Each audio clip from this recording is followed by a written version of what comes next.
Gak masuk akal. Disebut tameng, tapi bisa nembak target dari luar angkasa. Waktu Trump ngumumin proyek Golden Dome, banyak yang kira ini cuma gimmick politik aja.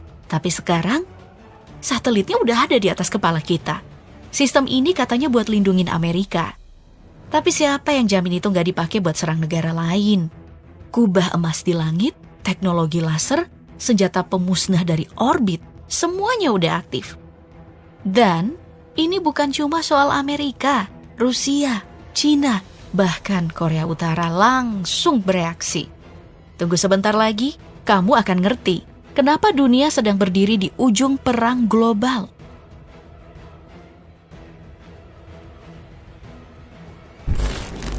Golden Dome bukan sekadar proyek pertahanan. Ia adalah revolusi militer berbasis luar angkasa yang dibentuk atas ambisi tinggi Amerika Serikat untuk melindungi diri dari rudal balistik dan nuklir, khususnya dari Rusia, Cina, dan Korea Utara, dan juga Iran.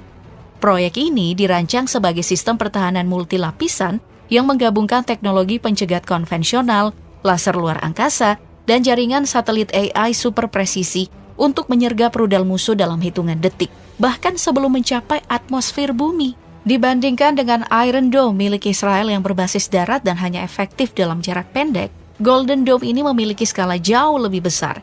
Ia dapat mencegat rudal pada 4 tahap, mulai dari deteksi awal sebelum peluncuran, hingga intersepsi akhir menjelang tumbukan. Dengan biaya awal 175 miliar US dollar atau setara dengan 208.000 triliun rupiah, dan potensi membengkak hingga 542 miliar selama 20 tahun. Ini adalah sistem pertahanan paling mahal dalam sejarah Amerika Serikat. Namun di balik itu semua, muncul satu pertanyaan besar. Apakah Golden Dome benar-benar hanya perisai?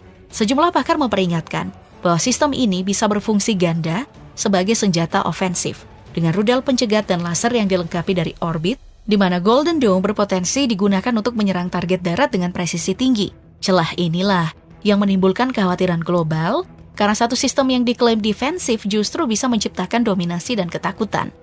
Jika teknologi ini disalahgunakan, dunia tak hanya menghadapi perang rudal, tapi perang dari luar angkasa yang gak bisa dilihat dan gak bisa dihindarin.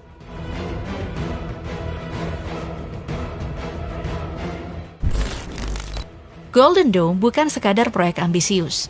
Ia adalah ujian batas teknologi dan logika geopolitik.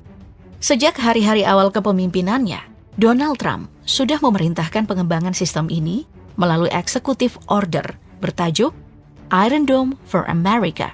Namun dari balik retorika megahnya, tersembunyi tantangan besar yang membuat para ahli militer dan ilmuwan mengerutkan kening.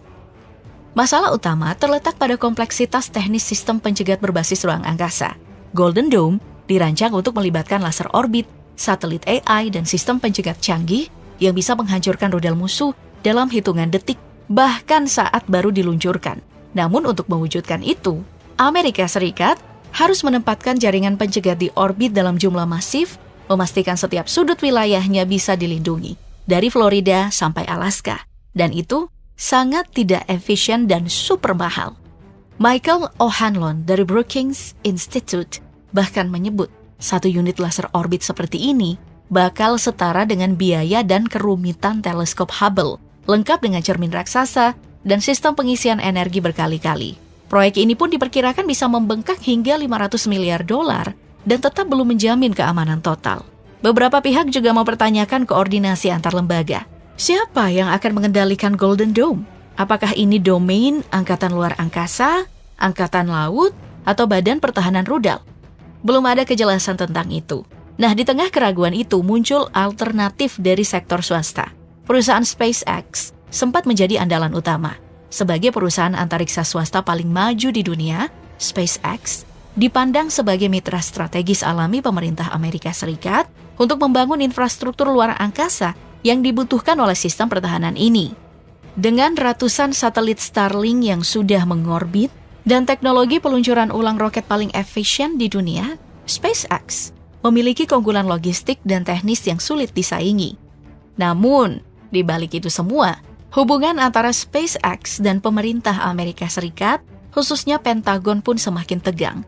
Sejak awal 2025, muncul sejumlah friksi menyusul pernyataan kontroversial Elon Musk mengenai perang di Gaza dan hubungannya yang semakin rumit dengan pemerintahan Biden.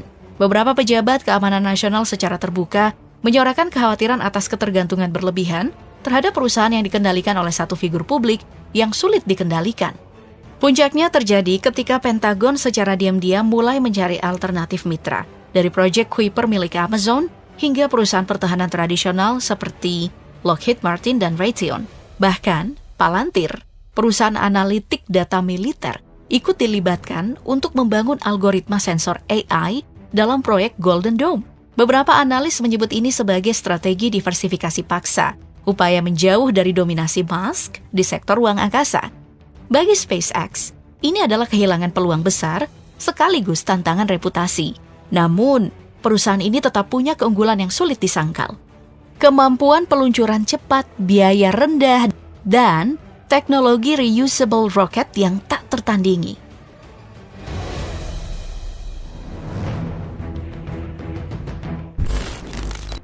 Golden Dome memang baru sebatas proyek, tapi gaungnya udah mengguncang geopolitik global. Bahkan jika tantangan teknis bisa diatasi, muncul masalah yang jauh lebih besar, perlombaan senjata antariksa. Reaksi keras pun langsung muncul dari 3 negara besar, dari China, Rusia, dan juga Korea Utara.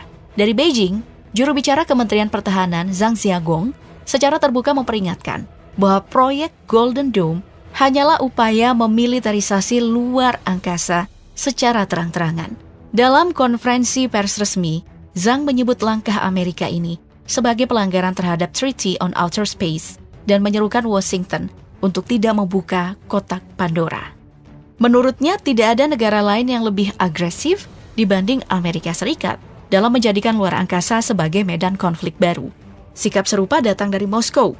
Bahkan, sebelum Golden Dome diumumkan secara resmi, Rusia dan China sudah mengeluarkan pernyataan bersama yang menyebut proyek itu sebagai sumber ketidakstabilan global. Mereka menyatakan bahwa Amerika Serikat dengan sengaja mengabaikan hubungan timbal balik antara sistem pertahanan dan serangan strategis. Bagi mereka, ruang angkasa bukan lagi ladang perang, melainkan wilayah bersama umat manusia. Sementara itu, Korea Utara mengambil sikap lebih frontal. Lewat kantor berita KCNA, Pyongyang mengecam Golden Dome sebagai ancaman langsung bagi semua negara pemilik senjata nuklir. Mereka menyebut proyek ini sebagai skenario perang nuklir berbasis luar angkasa yang memperkuat dominasi militer Amerika Serikat. Memorandum resmi dari Kemenlu-Korut menegaskan bahwa sistem ini justru memfasilitasi agresi ofensif Amerika Serikat, bukan perlindungan defensif. Singkatnya, bagi ketiga negara ini, Golden Dome bukan perisai, tapi pemicu konflik besar dari luar angkasa.